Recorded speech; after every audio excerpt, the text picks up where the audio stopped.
Hello friends, welcome back to our YouTube channel Financeable. Today in this video, let's learn about how to redeem Roblox gift card. So let's get started.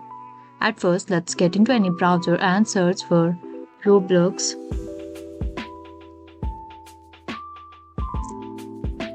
And log into it.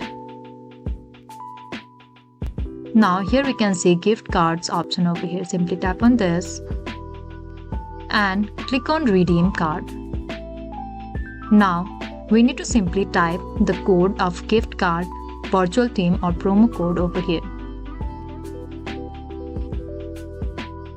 And simply click on redeem over here.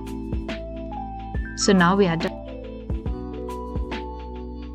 So this is all we need to do to redeem gift card in Roblox. I hope you liked the video. Please do like and subscribe.